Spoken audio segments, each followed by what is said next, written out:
ഒരു കാലത്ത് ക്യാമ്പസുകളുടെ ലഹരിയായിരുന്നു Yamaha RX100. 80-90കളുടെ ആവേശം. യമഹയുടെ ഏറ്റവും ജനപ്രീതിയാർജിച്ച ബൈക്ക്. ഇരമ്പിയാർക്കുന്ന ശബ്ദവും പൊട്ടിത്തെറിച്ചുള്ള കുതിപ്പും. ബൈക്ക് പ്രേമികളുടെ മനസ്സിൽ അണയാതെ കിടപ്പുണ്ട് ഈ ഓർമ്മകൾ. യൗവനത്തിന്റെ തുടിപ്പാണ് നിരത്തിലൂടെ ഓടുന്ന ഓരോ RX100ഉം.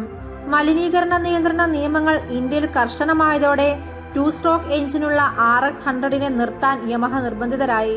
അങ്ങനെ 1996 മാർച്ചിൽ RX100 യുഗം വിപണിയിൽ അവസാനിച്ചു. എന്നാൽ ഇപ്പോൾ യമഹ RX100 തിരിച്ചു വന്നോ? സമൂഹ മാധ്യമങ്ങളിൽ പ്രചരിക്കുന്ന ബൈക്കിന്റെ ചിത്രങ്ങൾ കണ്ടു മിക്കവരും ആകാംക്ഷയോടെ ചോദിക്കുന്നു. യമഹ RX100നെ പൊന്നുവില കൊടുത്തു വാങ്ങാൻ ആളുകൾ കാത്തു നിൽക്കവേ താൽക്കാലിക രജിസ്ട്രേഷൻ നമ്പറുള്ള ഒരു പുത്തൻ RX100 ഫേസ്ബുക്കിൽ റോന്തു ചുറ്റുകയാണ്. കരുതുന്നത് പോലെ RX100നെ കമ്പനി തിരിച്ചു കൊണ്ടുവന്നിട്ടില്ല. തെലുങ്കാനയിലെ ഒരു മോഡിഫിക്കേഷൻ സ്ഥാപനത്തിന്റെ കരവിരുതാണിത്. RD350ന്റെ പിൻഗാമിയായി വിപണിയിലെത്തിയ RX100നെ ഈ സംഘം ഭംഗിയായി റീസ്റ്റോർ ചെയ്തെടുത്തു. ബൈക്കിൽ ഇവർ കൃത്യതയോടെ പൂശിയ ഗൺമെറ്റൽ നിറമാണ് മോഡൽ പുത്തനാണെന്ന പ്രതീതി നൽകുന്നത്. പെയിന്റിംഗിൽ എവിടെയും പാകപ്പിഴവില്ല. എഞ്ചിൻ ഘടകങ്ങൾക്ക് ലഭിച്ച കറുപ്പ് നിറം ബൈക്കിന്റെ രൂപഭാവത്തെ കാര്യമായി സ്വാധീനിക്കുന്നുണ്ട്. RX100ന്റെ എഞ്ചിൻ ഭാഗങ്ങൾക്ക് യമഹ നൽകിയ ക്രോം അലങ്കാരത്തിനു പകരമാണിത്. പുതിയ എഞ്ചിൻ ഗാർഡും ബൈക്കിൽ ശ്രദ്ധ ആകർഷിക്കും. എന്നാൽ വട്ടത്തിലുള്ള ഹെഡ്ലാമ്പിന് ഇവർ നൽകിയ ഡേ ടൈം റണ്ണിംഗ് ലൈറ്റുകൾ ബൈക്കിന്റെ റെട്രോ ക്ലാസിക് ശൈലിയോട് കാട്ടുന്ന അനീതിയാണെന്ന് പറയേണ്ടി വരും. ആഫ്റ്റർ മാർക്കറ്റ് ഹെഡ്ലാമ്പാണ് ബൈക്കിൽ. ഇരട്ട നിറമുള്ള മൾട്ടി സ്പോക്ക് അലോയ് വീലുകൾ RX100ന്റെ പാരമ്പര്യത്തോട് ചേർന്ന് നിൽക്കുന്നതല്ല.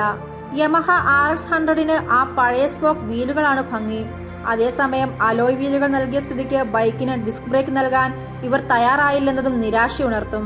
മോഡലിന്റെ മറ്റു ഭാഗങ്ങളിലും ക്രോമലങ്കാരം തന്നെ കുറവാണ്. ഇറകിൽ കാര്യമായ മാറ്റങ്ങളില്ല.